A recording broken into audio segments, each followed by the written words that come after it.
Good morning. I saw it was like 4 of y'all on here and then y'all just left. Come back. Happy Sunday. Happy Transit Chat Sunday. Welcome in, besties. It's your boy, the Astro Himbo, Mixed Mercury himself. And welcome to your Transit Chat. I need to do one more thing. But I need y'all to be here because this is about to be a good one. I can feel it in my bones. I woke up with a message and y'all need to be here to hear it. Let my people in, YouTube. Let them in. While I'm waiting for y'all to come back, um, just a couple of announcements. Like I've been saying every week, if you haven't heard me already, prices are going up November 1st, which is this coming Saturday. So if you'd like to book a reading with me, if you'd like to get on my books before the price goes up, I would highly recommend doing that. And you can book up to 60 days in advance. So if you don't want to see me immediately, but you think you want to see me in the future, you got a birthday coming up or something like that, feel free to hop in. I also have the 2026 iCals available. I don't have a website right now, so you'll just have to message me directly. Send me an email or DM me or whatever you'd like to receive those, and then I can send them your way. What else? What else? What else? Mostly that. How have y'all been over the last week or so? How has it been with Jupiter in Cancer? And then we just had Mercury enter Scorpio on Friday. A lot of water transitioning from a lot of air. So you know that switch over, that crossover can be kind of jarring. I know it definitely was for me, and I want to talk about that a lot today. But I'm curious how it was for y'all just while I'm waiting for more people to arrive to the conversation. Cuz it's been a lot. Let me see. All of my accounts are on private right now, so it's hard to retweet myself and let people know that I'm live.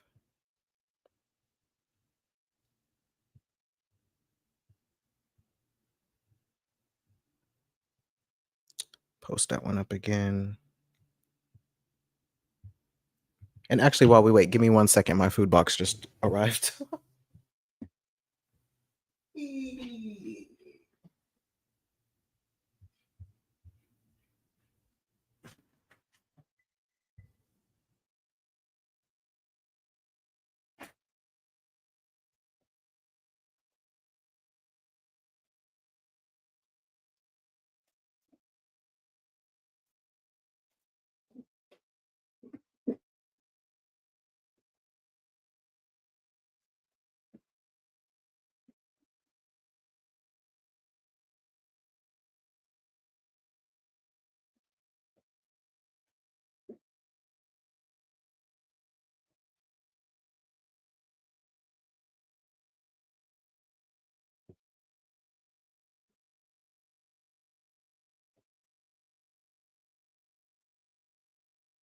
Okay, kids.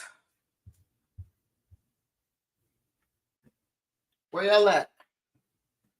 All right, I'm gonna just have to get started without y'all. Y'all are just gonna have to catch it on the replay. It has been a very long week and a very emotional time. And for that reason, I would like to start today's conversation off with a card that was on my mind when I thought about what I wanted to talk about today, and it is this guy, the King of Cups. So let's just talk about this card for a second because the imagery really tells you everything that you need to know, and especially everything that this time period is about. Um, he is sitting, there's a sweet old man, old person, sitting in a boat, a little dinghy out in the literally middle of the ocean. And while you can see here on the horizon, the waters seem a little bit more still. The waters around him immediately are very choppy. There's fish hopping out all around the place. And while this may seem chaotic, you know how it's like to be in a boat whenever there's a lot of waves and you're just kind of like being tossed around a lot by the ocean. He's just kind of sitting there with this look of contentment.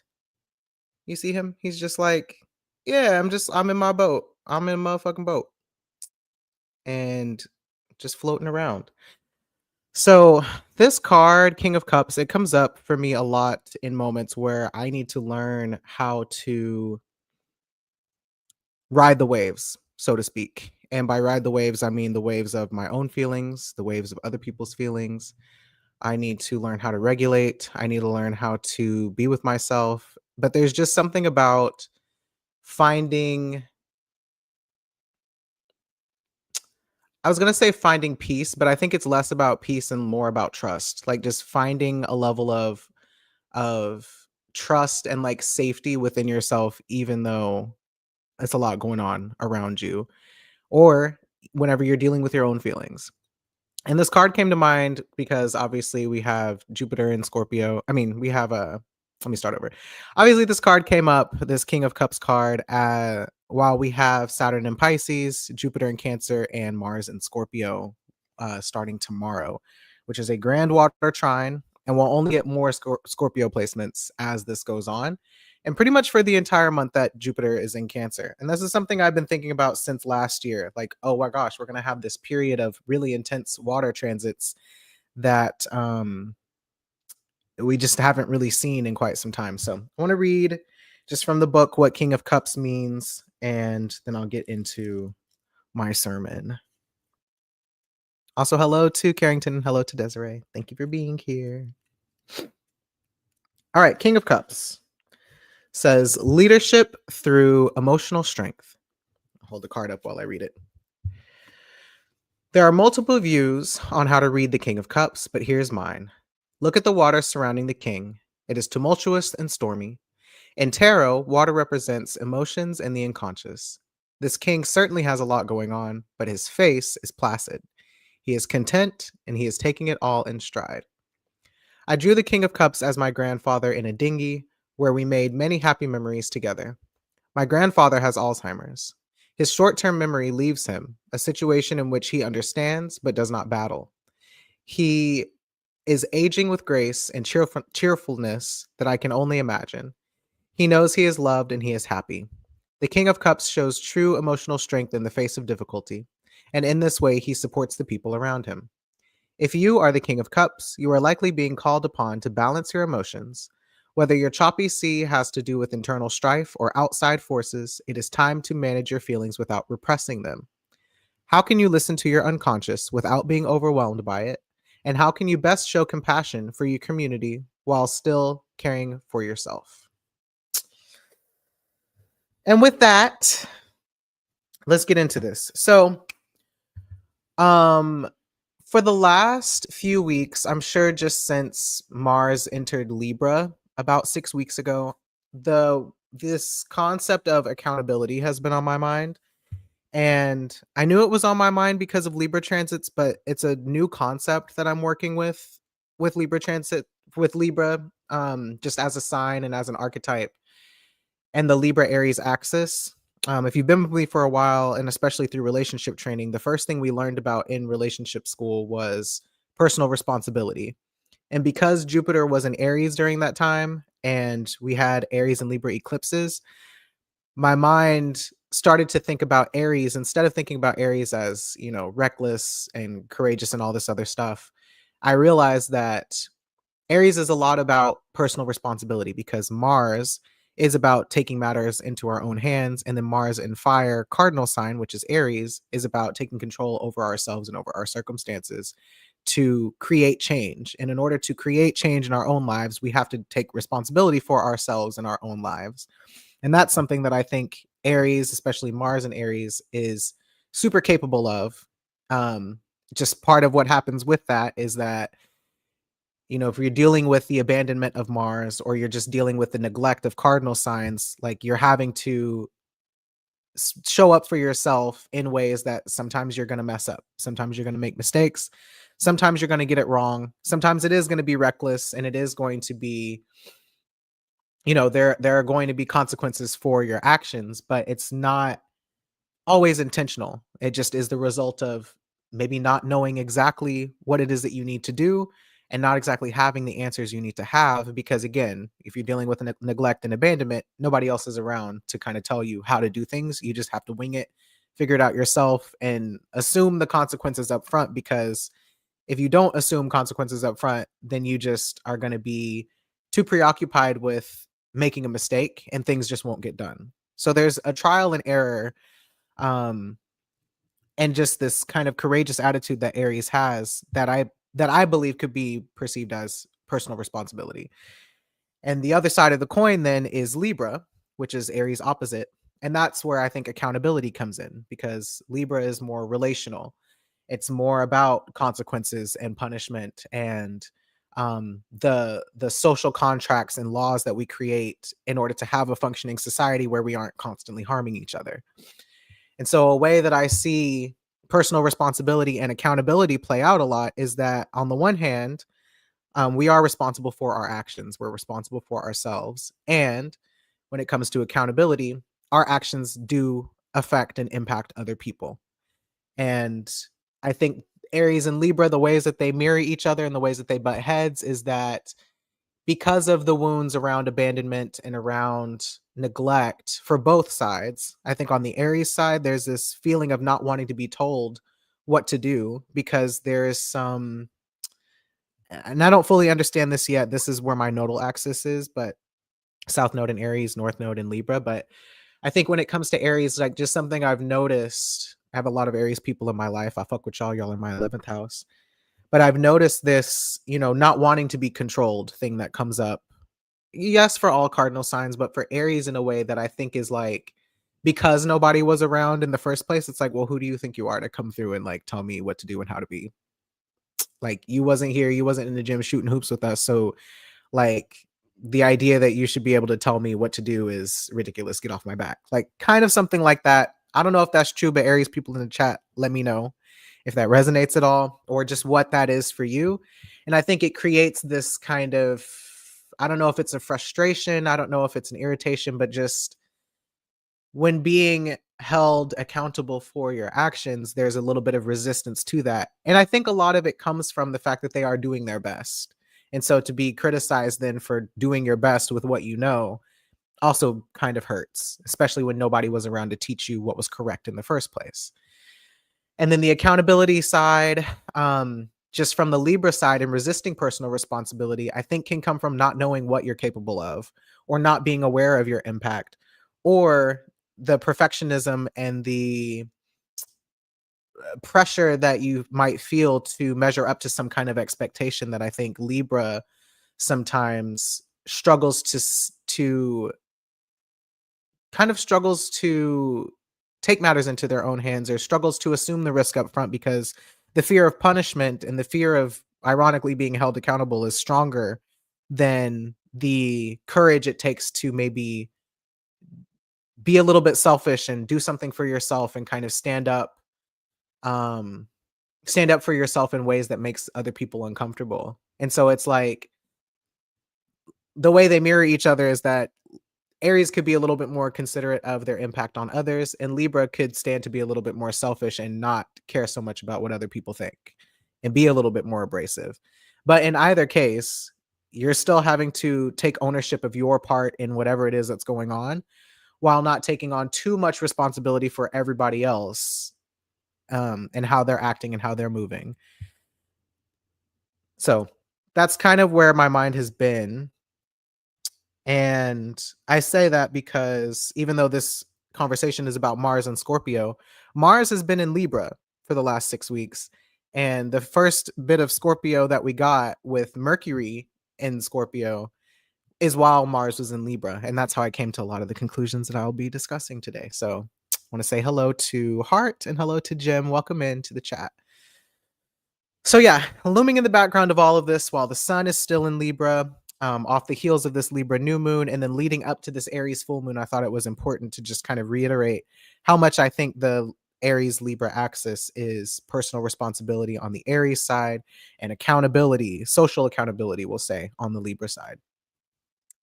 Now, the next thing that came up for me over the last few weeks was, and just kind of throughout the last couple of years, I think, in learning about personal responsibility and accountability is basically dealing with people's feelings whenever you're trying to hold up a mirror to them, for lack of a better way to put it.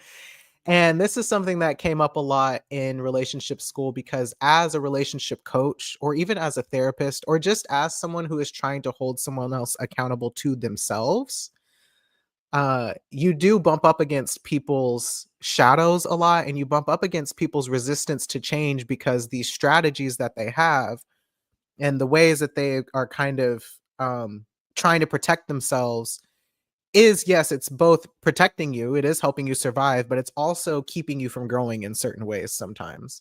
And to get outside of those coping strategies and to get outside of the ways that we navigate relationship is scary and it's painful and uncomfortable. And we have a lot of denial and a lot of resistance around that.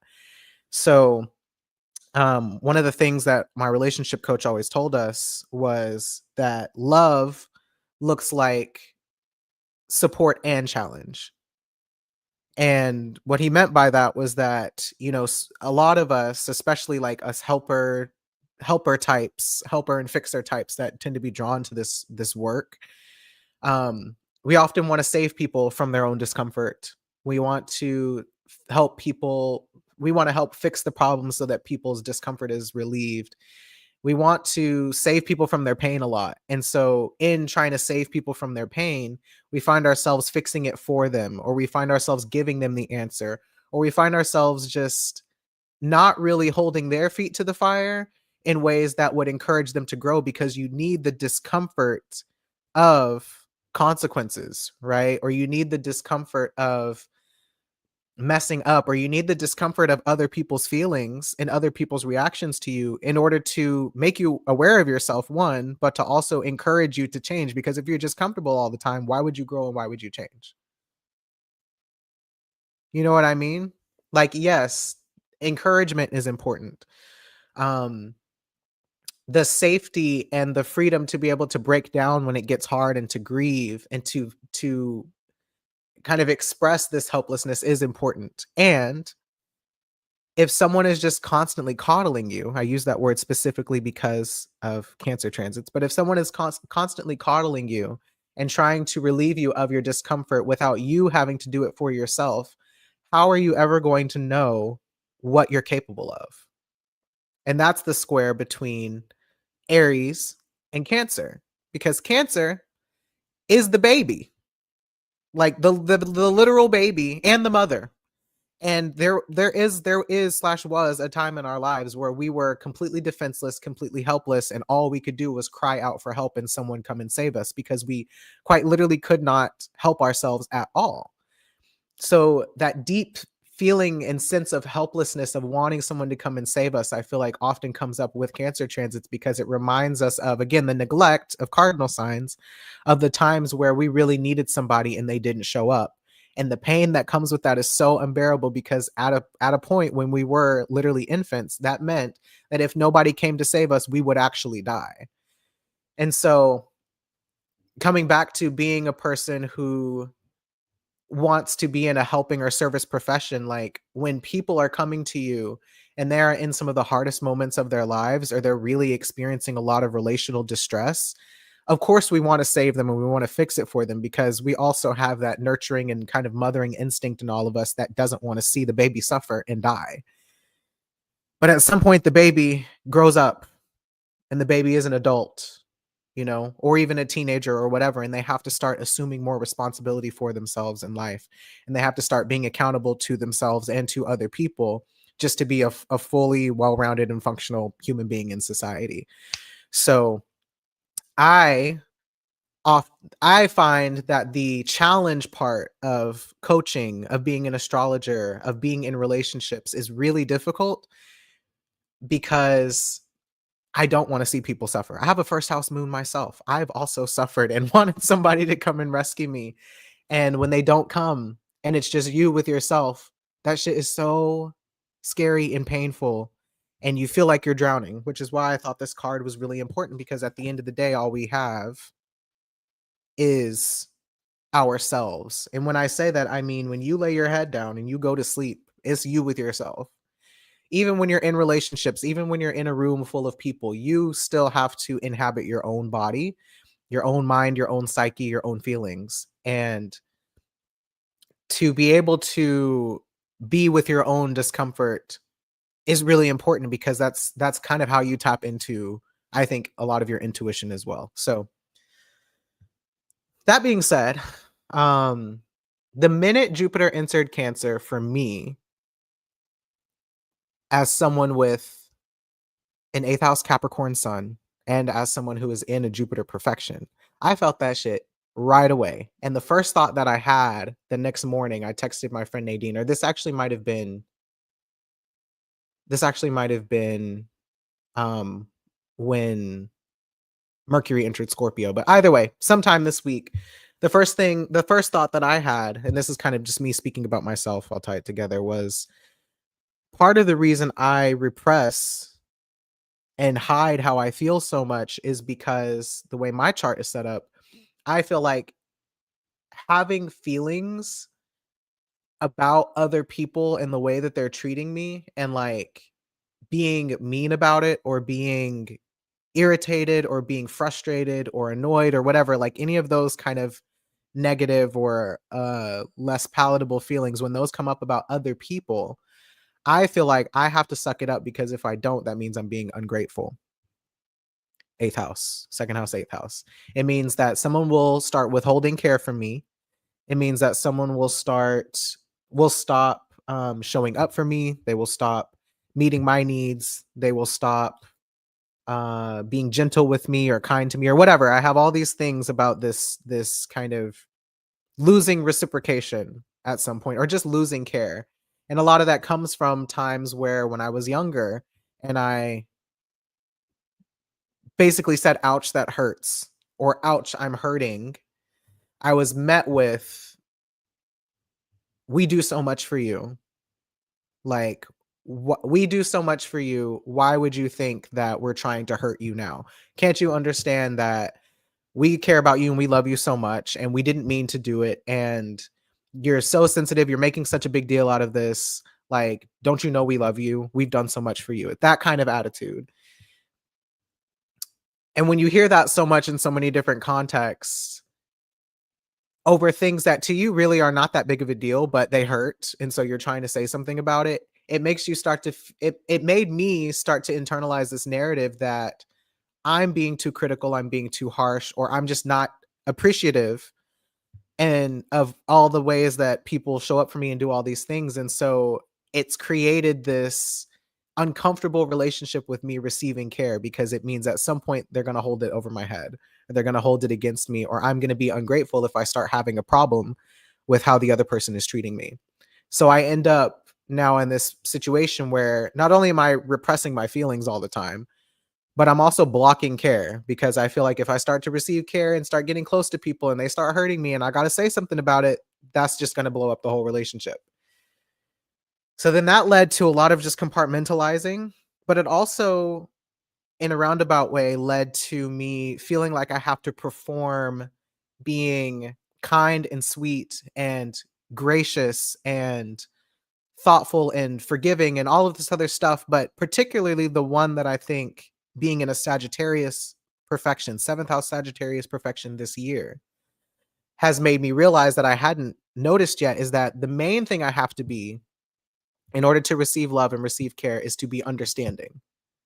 And in order to be understanding on my Gemini side, that means I can't be judgmental on my Sagittarius side. And judgment is something that I really fucking struggle with because for me, with Jupiter in Scorpio, remember I'm in a Jupiter ruled year, my natal Jupiter is in Scorpio. For me to be judgmental means that um, times that I have received judgment, it's come with shame because Scorpio is a fixed sign. Come with shame, and and because of that shame, it's made me feel like I've had to self abandon the truth of how I feel. I've had to abandon the truth of how I feel. I've had to abandon um, my authentic emotional reaction to things because if I didn't, that meant I was being too judgmental of the people in my life. And Therefore, that meant I wasn't being understanding. I wasn't having enough grace. I wasn't giving them enough chances to do better. When in reality, what actually happened was I ended up, again, I ended up being dishonest a lot in relationships. I ended up withholding my truth so much because I didn't want to hurt the other person or make the other person feel judged or make the other person feel criticized for things that, maybe they've said that they can't help or they're trying their best or doing whatever and nothing ever actually changing. So then I end up becoming this well of resentment. And at some point, there's a straw that breaks the camel's back. Now I got to blow up the whole relationship. It's over. It's done. Like, past the point of return. So to bring this full circle, the thing I've struggled with a lot is holding other people accountable to me and to us in our relationship, and holding other people accountable to themselves and the things that they want to accomplish in their own lives, or the ways that they want to change and grow themselves. And I see your comment. Yes, it's like sacrificing authenticity. You hurt yourself because you feel like you might hurt the other person by being honest. Exactly that. Exactly that.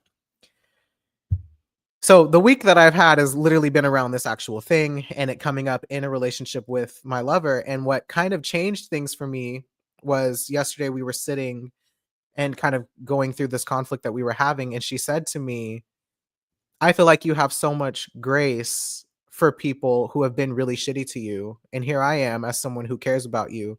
And I make this one mistake and you're upset with me. And for a second there, I really wanted to just take that at face value and believe it, because I understood what she was saying and I understood how she could feel that way. And I almost believed it. But then I was like,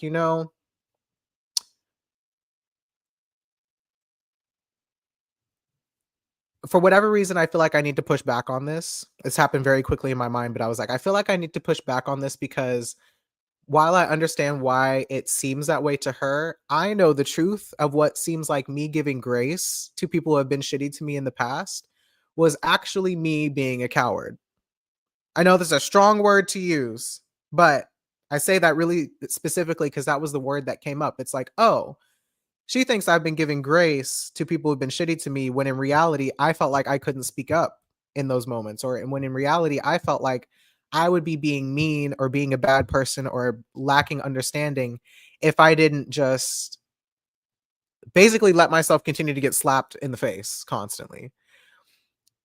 And to her, it looked like, I'm handling these conversations with such poise and such like level headedness and calmness, when really that was me not standing up for myself, receiving a bunch of disrespect.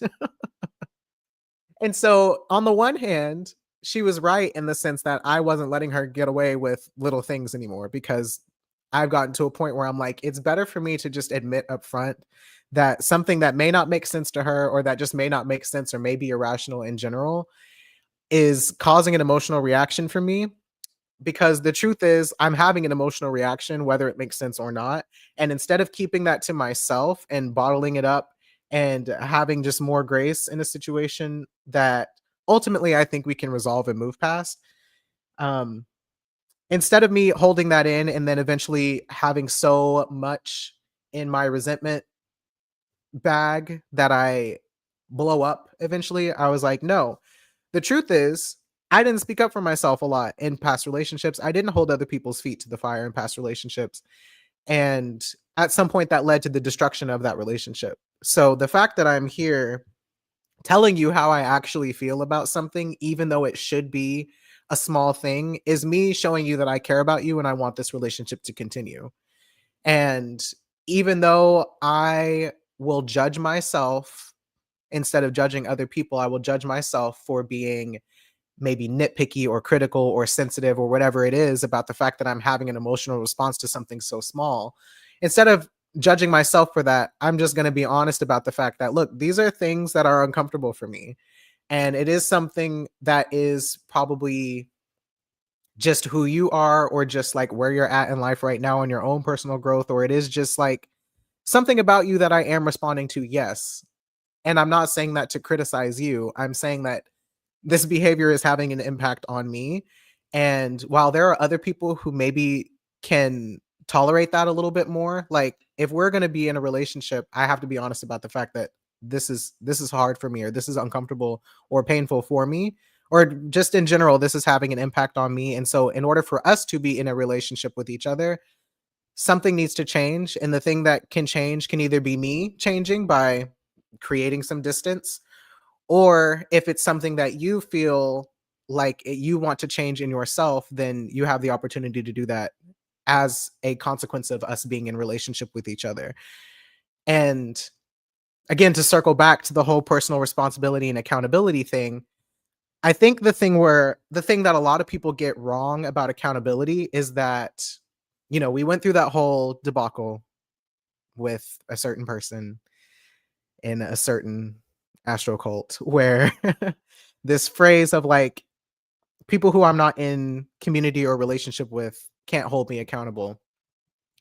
I think that's true only because the relationship itself is often the thing that motivates people to change, right? Like, relationships are what encourage us to change and grow, because if we're just isolated all the time, there's nobody bumping up against us constantly.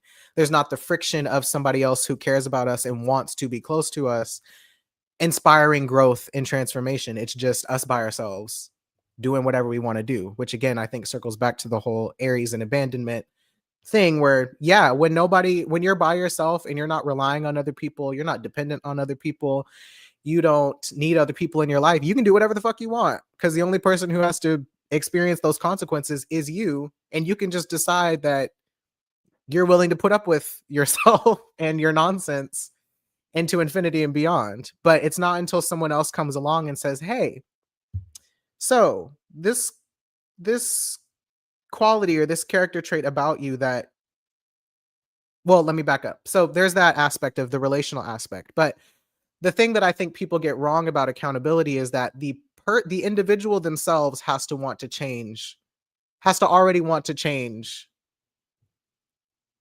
that aspect of themselves. Um, people have to want to people have to want to change first off. People have to want to change, and people have to already be experiencing some kind of distress, or again discomfort or dissatisfaction with the thing that you're trying to hold them accountable about. Otherwise, it's going to become, or it's going to feel like you trying to hold them to your standards and your values and your ideas of how life should be lived. And it's not to say that either person is right or wrong, but if the impetus for change isn't coming from the individual who you're trying to hold accountable, then it's just not going to happen. Because again, they have to be experiencing the discomfort or the distress themselves in order to feel motivated to change. Otherwise, it's just going to seem like you're trying to control them and make them live the way you want them to be lived, or make them live the way that you think they should be living. And it's the same thing for us. It's why a lot of us don't like unsolicited advice. It's why we don't like people trying to tell us what we should and shouldn't do, how we should and shouldn't be. Like, we have to want some of that for ourselves. And that's where the accountability comes in from other people, is that I've expressed wanting to change a certain thing about myself. Another person comes along to be in relationship with me and to notice the ways that I am not being accountable to myself because it's having an impact on them as well. So you get both the internal, the intrinsic motivation of I want to change for me, and you get the external motivation of, to maintain this relationship, I'm going to have to change something about myself that is simply blocking me from the care and the love and the trust and the acceptance that I want from other people. So it's a two-way street. And that's what I mean by personal responsibility and accountability to other people. Cool. So this is where I think Scorpio comes in. And I'm going to talk about Scorpio in a way that I've often resisted talking about Scorpio, but I've also not fully understood until now. And I'm going to do my best to speak through it, and hopefully it'll make sense. So one thing about astrology, especially from tropical or Hellenistic astrologers and some modalities of astrology, is this idea of like the signs. matching up with the houses and a lot of the signs getting their interpretations from the house meanings. So when we talk about Scorpio, people often talk about Scorpio in relationship to the 8th house. And the 8th house, they will talk about as this house of like death and transformation and like death and transformation and like the underworld and the unseen and these kind of like deep hidden unconscious parts of ourselves. In fact, I'll list off, I took a picture of one of those house charts that someone posted that made me start thinking about this. And it was for the 8th house: renewal, sex, death and rebirth, transformation, deeply felt peak experiences, depth interactions with others, and growth and change. And I also saw a post from, I think, a tropical astrologer about Scorpio that I was like, immediately wanted to be like, "Oh, I don't know about this." But then I sat with it and I was like, maybe there's some truth to this that I'm just not seeing. And so the post says this. It says Scorpio is the archetype of transformation, and she represents merging with something greater through loss. That loss is always the loss of illusion, because truth cannot be lost. Loss of attachment to pain, narratives, and limiting beliefs.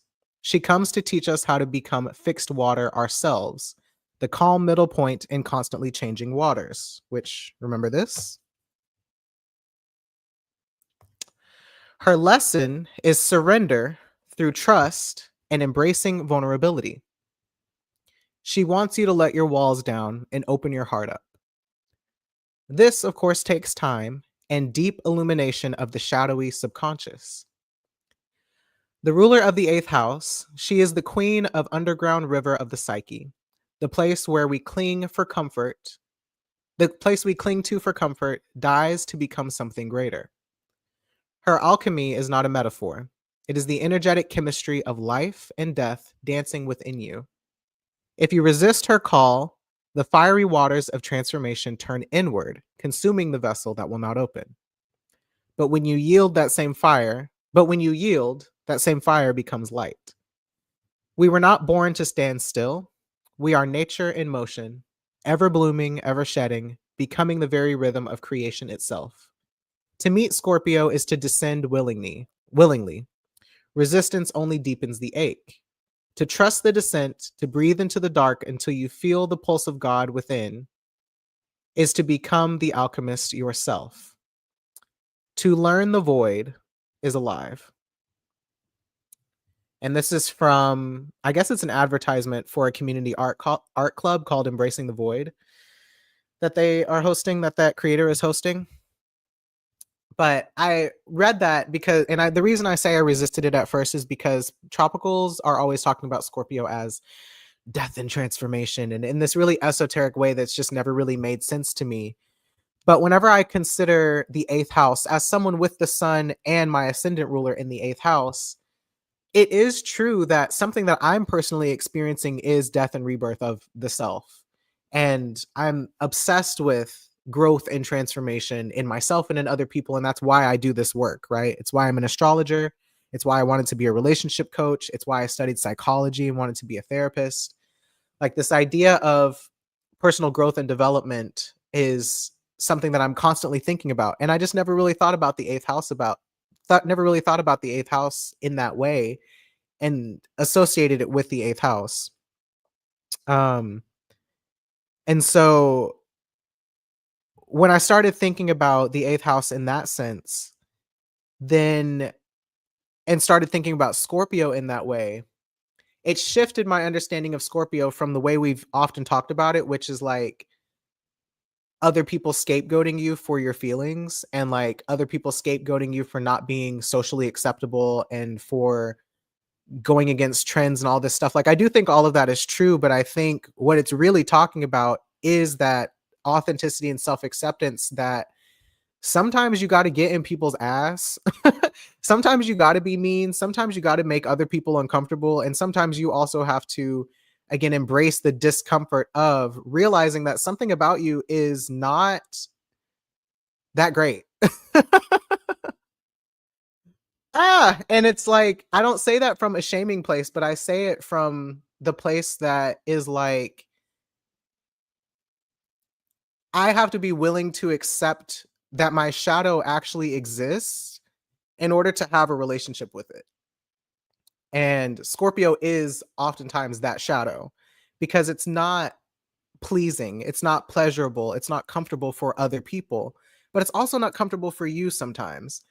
And the growth and the transformation that comes from embracing your shadow is that you learn the ways that your shadow is trying to protect you. As a matter of fact, Ariana Grande was just talking about this in an interview she released the other day, where she was talking about, she called it her demons, but she was talking about, I had to realize that this part of myself that I was avoiding, or this part of myself that I was really uncomfortable with, that I didn't want other people to see, my demons, my shadows, whatever, they existed because they're trying to protect me. They exist because they're trying to help me survive times that I was abandoned, times that I was alone, times that I couldn't rely and depend on other people. Because again, we're talking about Mars, and Mars itself is inherently uncomfortable. And it's, like I said, both the discomfort within us and it's the discomfort with others. And the discomfort of being seen in an unfavorable light, being seen in a way that is being seen in a way that does make you feel a lot of shame come up. And that's the reason why we resist and why we hide being seen that way. And why we often try to cover it up with our more Taurus and Venus-y aspects of ourselves that are a little bit more palatable and a little bit more pleasing and a little bit more docile. And the parts of us that fawn and the parts of us that just deeply want to be loved and deeply want to be accepted. So instead of, for me, Scorpio kind of shifting into what I can only think of calling a victim mindset, and I apologize if that's triggering, but it just is the best way I can describe this. Instead of, very similar to Cancer, in fact, that helpless, like, this is just who I am, I can't change. Like, this is just who I am, this is just what I like. When that comes up in us and we want more grace for it, it's because we feel really scared to set that part of us aside and let a more evolved part of us come forward, because there's uncertainty in letting go of your shadow. There's uncertainty in letting go of your self-protection and the armor that we wear in order to be loved and to be received and to feel safe in our relationships. Like, it is scary to let our walls down and to be vulnerable and to be messy and to be imperfect and to be challenging for other people. And like, I think that's what people are talking about whenever they talk about Scorpio in the eighth house and this death and transformation thing, because letting go of our protective mechanisms feels really vulnerable. But we have to be willing to accept that sometimes our protective mechanisms are getting in the way of not just our personal growth and transformation, but also getting in the way of our relationships and getting in the way of feeling safe in relationships. So it's kind of a paradox, right? Where we want to be seen and we want to be loved and we want to be held even when we're imperfect, even when we are even when we're in our shadow. And at the same time, we're so afraid to show those parts of ourselves. And we're so afraid to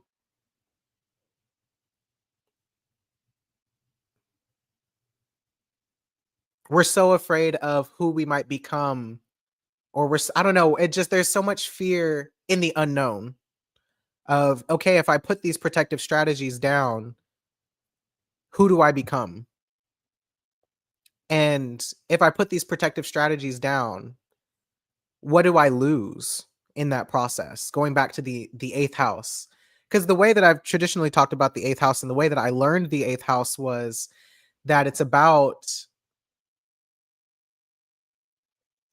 earning and deserving and the things that we owe. It is also loss. I did learn it as loss and death. And at some point I did arrive to this conclusion that the 8th house is that you can't give something up. You can't get something for nothing. It's about sacrifice. It's about the exchange that we are willing to make in order to receive the things that we need. And sometimes that does look like self-abandonment, especially when we're younger and we're deferring to people, to our caregivers. And the whole reciprocity of the 8th house, or the whole having access to other people's stuff, if you have placements in the 8th house, is often felt like having to give up some part of yourself in order to receive things whenever we're really young. And that's where the self-abandonment, I think, comes in of the 8th house. I know for me, like using myself as an example, I'm already talked about giving up like my emotional authenticity in order to get my needs met when it comes to the Cancer Capricorn of my second and 8th house. But when it comes to having the Sun and Mercury in the 8th house, something my Saturn return taught me is that the thing I was giving up as far as the Sun, if the Sun represents self-awareness and authenticity in terms of expressing yourself with Mercury as well, the thing that I was often giving up was my transness and my queerness. That I wasn't allowed, that I couldn't let the world know that this is who I actually was, because people would stop loving me, people would stop caring for me. And obviously that comes from a lot of our culture and an intentional effort to keep people from transitioning, but that was a sense of self that I often felt I had to give up in order to get my needs met. And the same with self-expression and also self-trust with Mercury and having Gemini rising. It was like I had to give up my own discernment and believe that maybe other people knew best, other people knew better than I did, or other people knew what they were talking about more than I knew what I was talking about. So I couldn't trust myself. And the more that I have created boundaries for myself, and the more that I have really, and not even the boundaries, but just the more that I have come to just accept things about myself that were previously hard to accept, transness being one of them, the more I started to trust myself, the more I started to have access to my intuition, the more I was also able to receive criticism or critique or feedback from other people. Because as long as I knew who I was and I trusted that, then it didn't feel like I was so easily swayed by other people's perception of me. And that was the thing, having the Sun in the 8th house, having a Leo placement, that I often felt like I had to just assume that other people knew me and saw me better than I knew myself, and that just wasn't true. So in this quest, this whole drive for personal growth and development, like, has been a lot of me sitting with uncomfortable truths about myself, and sitting with the ways that I've hurt people, and sitting with the ways that I have not been honest, and sitting with the ways that I've instead chosen self-isolation to cope with life instead of letting other people know that I was suffering. So yeah, Scorpio is about going to the depths of hell within yourself and coming back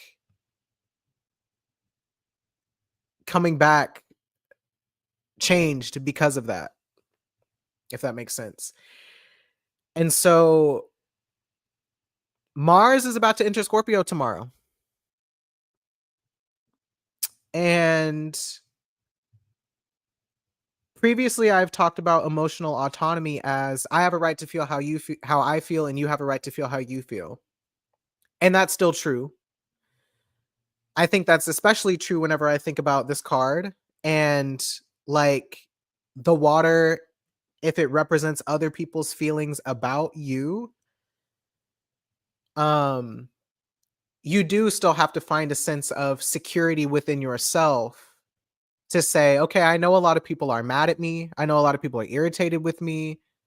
Not a lot of people, but I know someone may be irritated with me, frustrated with me, mad at me, disappointed in me, disgusted by me, displeased by me, whatever it is. There's some level of dissatisfaction that other people are having in response to me. And I know myself well enough to say, or to differentiate or parse out which parts of this have some truth to them because obviously this other person is having a reaction to me, and which parts of this are actually not about me but about something in them that also needs to change, because we're going to be in relationship with each other. It can't just be one of us constantly changing to conform to the other person, which I think is something that Taurus and other earth signs, Capricorn, Virgo, tend to do. They tend to conform to other people, to external situations and environments, and what have you. To some extent, we need to do that. To some extent, we do need to deal with our shit that has an effect on other people. And at the same time, kind of getting back into personal responsibility and accountability. It's not just one person. The whole point of water and being able to feel our feelings and feel other people's feelings and all the feelings is that, yes, you're having a response to me, but I'm also having a response to you. That's what I think, at least during this time period with Jupiter in Cancer and Saturn in Pisces, is to say that I feel how I feel and I'm entitled to that. You feel how you feel and you're entitled to that. Sometimes the answer is that by me being honest about the effect that you're having on me, that's going to give you information about yourself that you can choose to do something with. It's also going to say that, if you're unwilling to accept that you're having an impact on me, then maybe this relationship is not for us for whatever reason, or maybe we're just not one of us is not at the point in our personal growth and development that can rise up to the challenge that this other person is presenting. Whatever that challenge is, whether the challenge is to speak up, or the challenge is to push back, or the challenge is to hold someone's feet to the fire, or whatever it is, like one of us just may not be willing to rise up to that challenge yet. And there's also the piece of,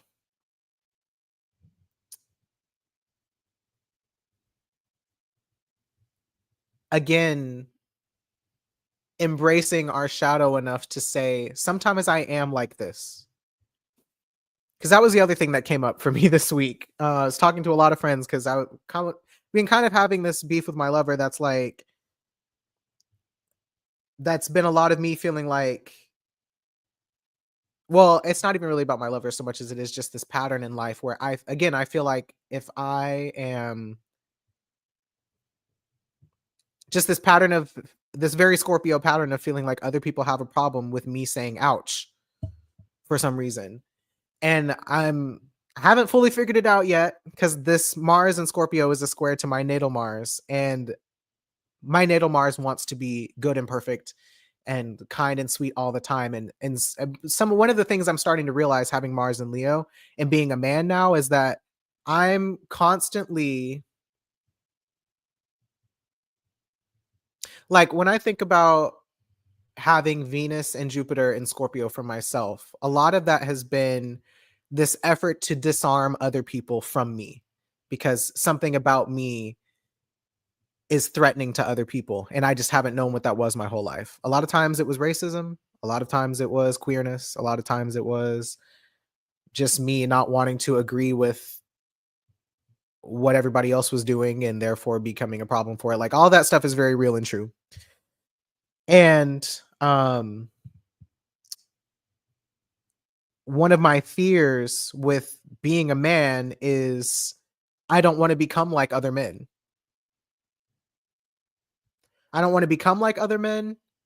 I don't want to internalize patriarchy, even though we all have to some extent. And I don't want to be perceived as,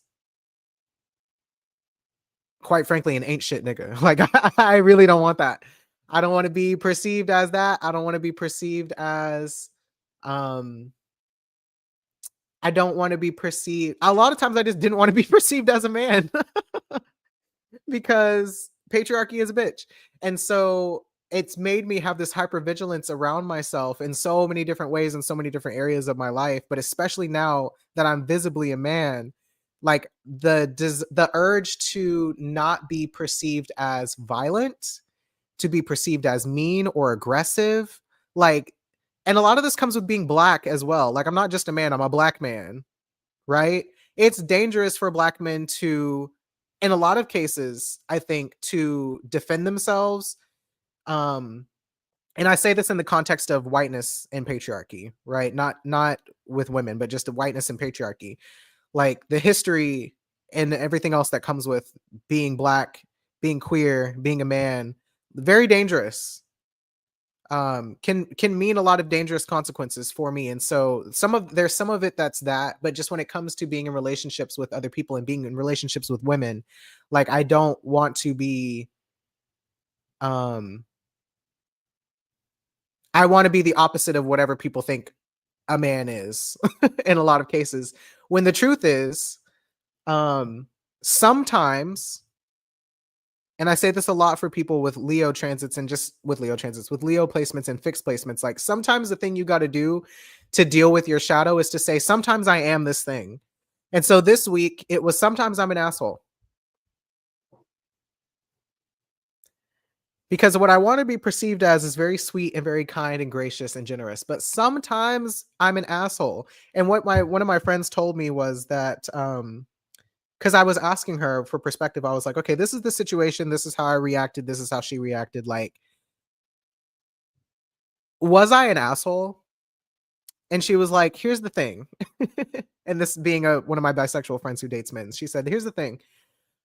I can understand you not wanting to be perceived as an asshole because you're a man now. And are you not allowed to have an emotional response to to the things that other people do? And I was like, in my mind, no, I'm not, because if I respond a certain way, that's going to reflect poorly upon me, and it's gonna make me have to get out of this image that I'm trying to hold up of myself. Which, if we talk about the shadow, sometimes your shadow is good things too, you guys. Sometimes your shadow is also good things. It's the people pleasing, it's the perfectionism, it's the image of being up on this pedestal that is trying to protect you. She's like, are you not allowed to have an emotional response to other people's actions? And I was like, you make a good point. And she's like, so even if you were being an asshole, sometimes that's just how you felt. And you can atone for it afterwards, but sometimes that's just how you felt. You're human. And I was like, damn. And she said, and the other thing is, like, sometimes my man is an asshole. She's like, I think she said like 95% of the time, he's very sweet. He's very kind, very caring, very generous, very, very sweet. And I want to baby girlify him. She's like, but that 5% where he's an asshole is what makes me want to fuck him. And I was like, oh, and it's not to say that she likes assholes. It just is, that's his. And it's funny because this is a guy who has Mars in Scorpio. It's funny because that's authentic. The point that I'm making with all of this is that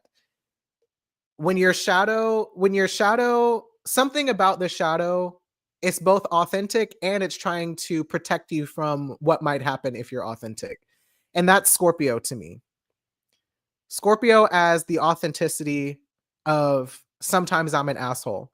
Scorpio as the authenticity of sometimes I'm selfish. Scorpio as the authenticity of sometimes I'm messy and overly emotional and volatile and this, that, and the third. Whatever aspect of yourself feels like it's only allowed to exist in hell, in the underworld, in your subconscious, that you're so afraid to turn towards because accepting that this is a part of you means that sometimes people don't like you.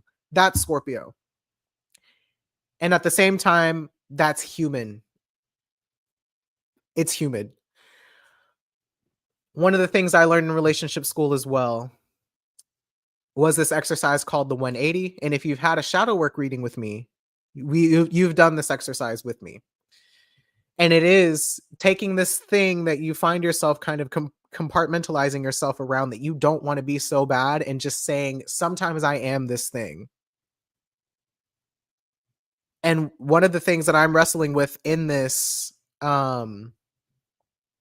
seventh house Sagittarius perfection is sometimes I'm judgmental. And then in the 180 exercise, what you're supposed to do is list out all of the reasons why being judgmental is actually serving you. And so in that case, judgment in the neutral sense is that you are forming an understanding of something. by judging it, by looking at it critically, by seeing it for what it is and deciding for yourself what that means to you. That's judgment. And also sometimes judgment is like trying to protect you from something that you don't like.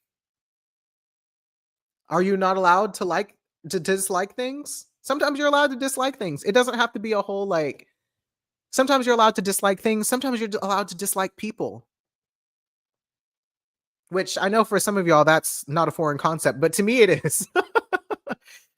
For me, as someone who has experienced a lot of shame and judgment from other people, I don't want to make other people feel that way. But every time that I don't make other people feel that way, I'm just internalizing it more. Why do I need to hold all of it? Why do I need to be constantly running from being disliked and other people don't? And like sometimes you're allowed to just dislike people and it doesn't really have to be that deep, you know? But anyway, all that to say, um I got away from my point. I gotta find it. Hold on. I'm finding it. um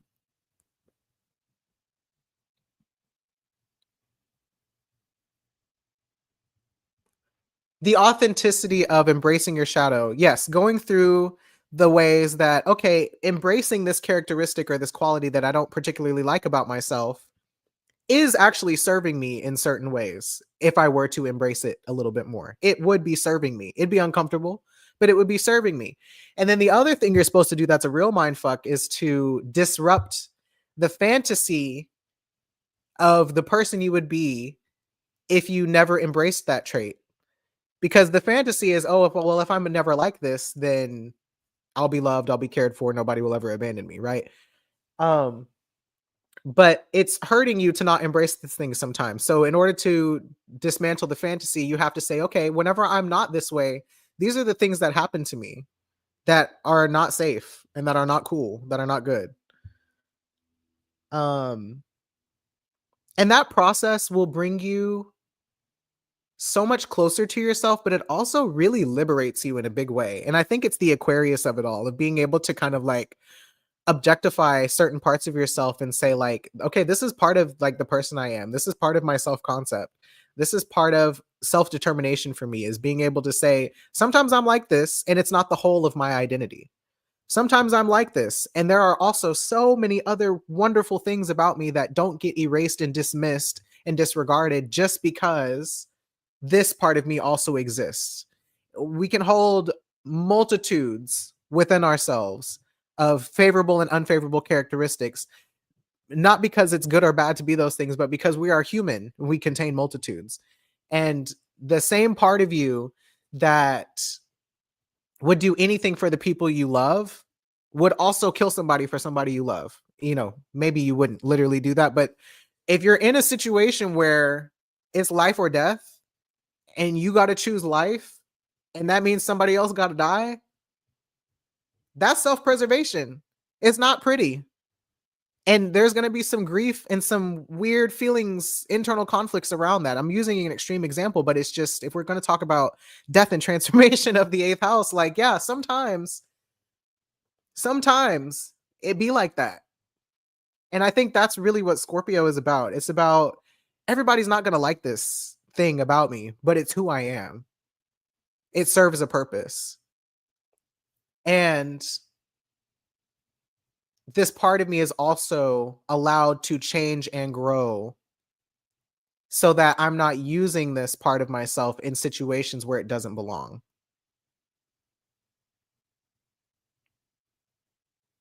So to bring this full circle back to the whole personal responsibility and accountability thing in relationships, sometimes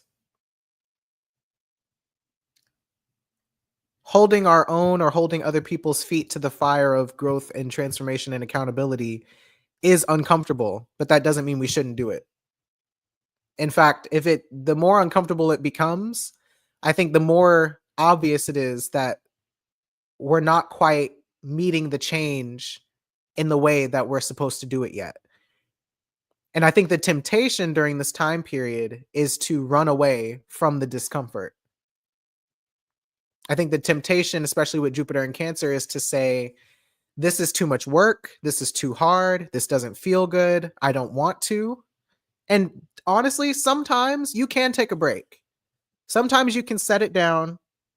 Sometimes you can say, I need to feel better right now. Because if you're just constantly in the churning and the grinding and you're constantly in the underworld, right? You're constantly in hell with yourself. You're gonna get burnt out. It's gonna be like you're gonna get burnt out, and you're probably gonna become your sense of self is gonna become too distorted, and you're then gonna be in this constant like I need to fix myself mode with yourself, which is not what you need to do. Like the point of this card is to find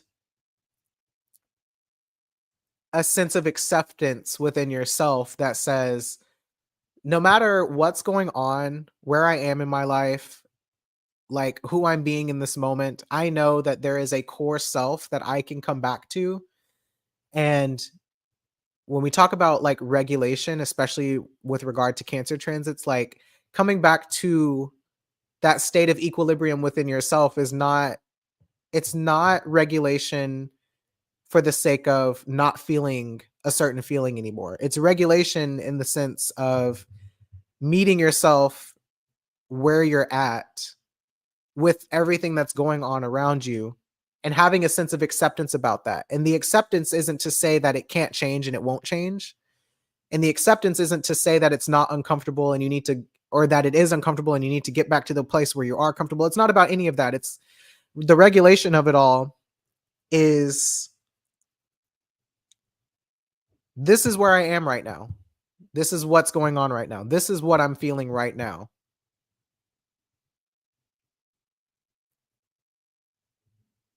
And that's it.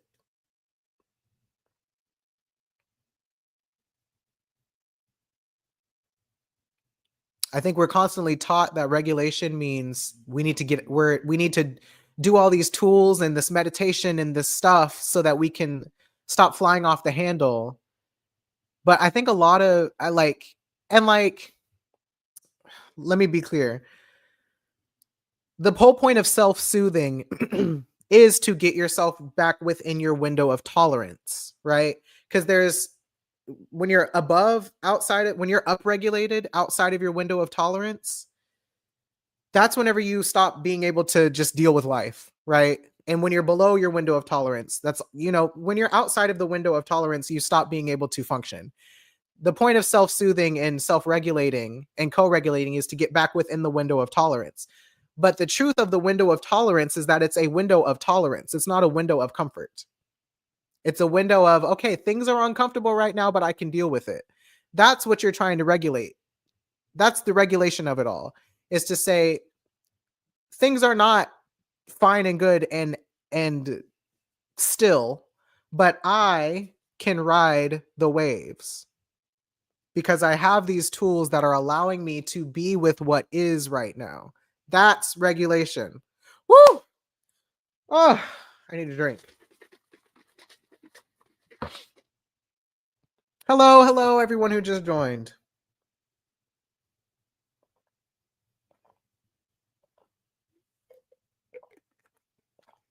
Because Cancer, when we're talking about this, when we're talking about being in the ocean, and we talk about Cancer and cardinal signs and this whole control thing, you cannot control the ocean. If you've ever swam in the ocean, that thing be whipping you around. It will carry you out to sea. It will throw some waves at you, and you just got to figure out. You just got to figure out how to navigate. And part of that navigation is accepting that you're in a wave and letting go, kind of surrendering to it, just like that post said. Surrendering to the wave. I remember when I was in Hawaii visiting Emilia, and that was like this was February 2023, before I got on testosterone. That was one of the lowest points of my life, not because of the relationship, but just because of where my health and my nervous system was at the time. That was one of the lowest points of my life. And in that time, I had to get on an 8-hour direct flight from Austin to Honolulu. And I had to figure out how to be with myself whenever I hate flying and I hadn't flown in several years. And I've talked about that before, but the thing I actually wanted to talk about was the literal experience of being in the ocean when I haven't been in the ocean for years. And being in the ocean at that time in my life gave me the same feeling of anxiety and panic that being in that plane gave me, like hours, if not the day before. And it was this feeling of like, ah, it's out of control. Like, I can't control this. And I remember Emilia just being like, Emilia, who's got dominant water placements, just being like, you just gotta surrender to the ocean. It'll be okay. You can do it. And I was like, realized in that moment how much I was fighting the wave, trying to maintain the sense of control. And I think that's what a lot of people think regulation is. They think I definitely thought it was. It's this, I have to be calm. I have to not react. I have to be still. I have to be all this stuff inside. And it's like, no, doing that is repression. And sometimes doing that is dissociation. You're fighting against what is. How do you take things in stride instead? How do you ride the wave? When we talk about sitting with our feelings, how do you ride the wave of the emotion that you're experiencing right now without trying to change it? Because it's here.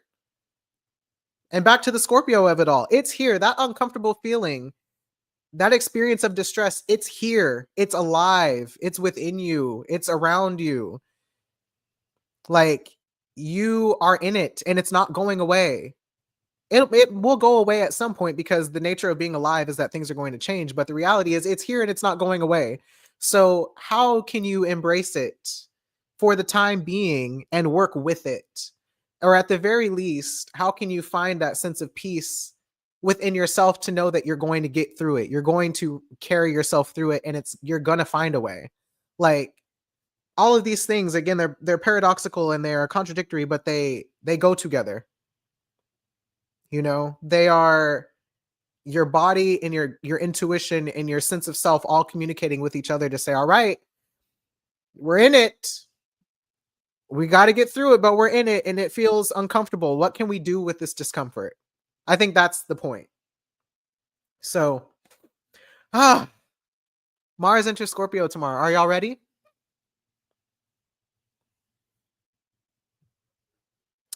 And the last thing I want to say about this before I forget, because I keep getting away from it, but whenever we talk about this in a relational context, the relational context of it all is that, again, sometimes people are going to be uncomfortable with you, or you are going to be uncomfortable with other people. And when you need to vocalize that to somebody, the thing that you're going to want to control is their reaction. And on either side of it, you're going to want to control someone's reaction to you because it's uncomfortable to have people react to you. But that doesn't mean you shouldn't say what needs to be said. In fact, it's probably more of an indication that you need to say that shit for both of you. Not to be right or to be wrong, but because there is probably a deeper truth around that statement that needs to be uncovered and unearthed in order for you to continue on in a harmonious relationship. But if you're too worried about the other person's waves crashing onto you, or you're too worried about your own waves crashing onto them, it's not honest. It's not authentic. It's not true. It's not real. It's just everybody walking on eggshells with each other, trying not to make the other person feel something. Look, people are going to feel what they feel. Again, back to the Scorpio of it all. People and yourself, you're going to feel what you feel, whether it makes sense or not. I think the trust of it all when it comes to Pisces and this idea of, like, for Saturn and Pisces, I think a lot of you guys' Saturn return is about the fact that sometimes you're not going to have all the information that you need up front, and you're going to have to proceed with uncertainty. You're going to have to learn how to deal with the feelings that come with uncertainty until you get to whatever answer you need, whether that's an answer that comes from within you or an answer that comes from someone outside of you. Because the truth is, sometimes people are going to lie and never tell the truth, and you're never going to get the answer that you actually need, or it's just not going to make sense in a way that you feel peace at your body. And also, sometimes other people aren't going to understand you. And sometimes they're not going to have the patience to sit and listen. And you're also going to have to proceed with that, with being misunderstood, right? And the truth at the end of the day, you have to find a sense of acceptance of what is, even when something outside of you isn't validating it. So there's just so much, like, this card just was on my mind today with all of this, because at the end of the day, like, we have to take ownership of ourselves in this moment, and in a lot of ways relinquish control over how other people react to your truth, you know? And it's not to say that it's because you are 100% correct and right and everybody else is wrong, but it just is your truth. And there's some, like, when you can at least accept your truth about something and vocalize it to the best of your ability, then somebody else can also vocalize their truth to the best of their ability. And there is your truth, their truth, and the truth. But you can only get to whatever the truth is by everybody just being honest about what's real for them in that moment and riding the waves of discomfort with that. And at the end of the day, if you can't get to that point of resolution with that other person, that relationship is not meant for you. And that's okay, because people are different. You are always allowed to decide for yourself what you're willing to accept and tolerate. Again, that window of tolerance. You're allowed to decide what you want to tolerate and what you want to change for and what you don't want to change for. You are allowed to decide that. Nobody else can tell you. Nobody else can tell you. But that's where that authenticity and self-acceptance has to come from, because if you don't accept certain things about yourself, then you will always be at the whims of somebody else telling you who you should and shouldn't be. If you don't accept certain things about yourself, you will always be willing to change for other people and never stay with yourself. And then you'll never believe that people will actually love you for who you are, because you're constantly changing to fit somebody else, right?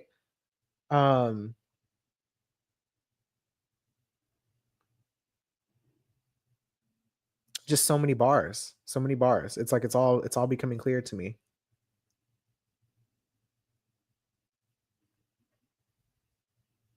Yeah. So I think a lot of this is the retrograde, the Mercury retrograde between Scorpio and Libra. And why I said you got a Libra before you can Scorpio, and then in this case you got a Scorpio before you can Libra, because you will be out here people pleasing to the detriment of your authenticity if you are not accountable to yourself and taking personal responsibility for who you are. I think I said everything I needed to say. This feels like a lot of big revelations for me, especially after my Scorpio year last year with Jupiter and Taurus the whole time. That made me want to unalive, but it makes so much more sense now. That at some point it just had to be like, look, I accept this thing about myself. And through accepting this thing about myself, what becomes possible for me next? So that's the word I want to leave you guys on. I may or may not go live next week. We'll see. I was almost going to take a break today, but then I woke up with this word and I was like, okay, I have to share this while it feels clear. And then we'll see if I'll go live next week or not, but I'll let y'all know. Thank you so much for joining me today. Let me see what y'all said in the chat, because I didn't interact with the chat as much today. So thank y'all for commenting. I left this up because this is just the truth. So thank you for that insight, Heart. It's true, but what frustrates me about that being the comment about, if you're not in community, you can't hold me accountable, is that people saying that as a cop-out for having to look at themselves critically. And that is true. I just think the point of it really is that the motivation to change has to come from being in relationships that you actually care about, not strangers on the internet. It's not to say that strangers on the internet can't be right.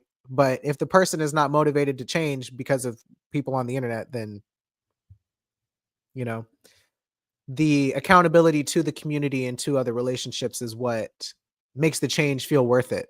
Otherwise, why would I go into the depths of hell with myself and do all that uncomfortable shit for some people I don't like? Like, you feel me?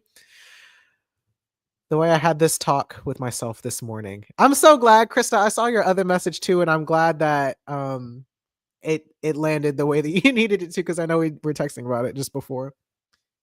And it is absolutely relevant to the nodes too, because Mars is squaring the nodes right now. So excellent catch. Yes. Hi, Sloan. Why hop on and get a light shown on me in my eighth house stellium? Yes.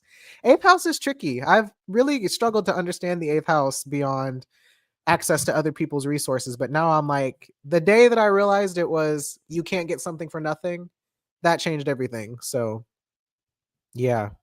Hey, Jada. I've been told it's tit for tat. LOL. You spitting. That's what I feel like is part of this Cancer story. There is some enlightenment in the rest as much as there is enlightenment in the discomfort. 1000%. That's it. My feelings are my feelings. I am experiencing. 1000%. Yes. Hey, Cosmos. Say it and hydrate. Yes. This is not the validation I expected today, but I am so grateful. Me too.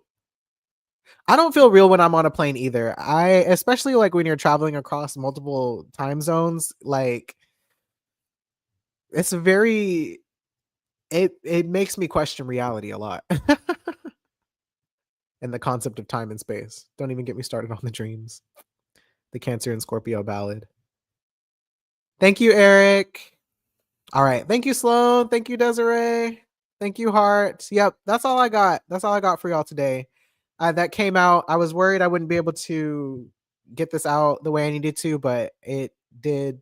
It was a beautiful journey. So thank you so much for hanging out with me today. If you showed up late, please go back and watch the beginning of this video. Please go back and watch the beginning, because it really provides more context for how we ended up where we did. Yeah, come see me. Come book a reading with me. I would love to talk to you. If you want the iCals, let me know. If you haven't already, please like this video, subscribe to my channel, join my Patreon, support my work, and yeah, stay in conversation. I will see you guys very, very soon. I love y'all. Be safe out there. Happy Scorpioing. Bye.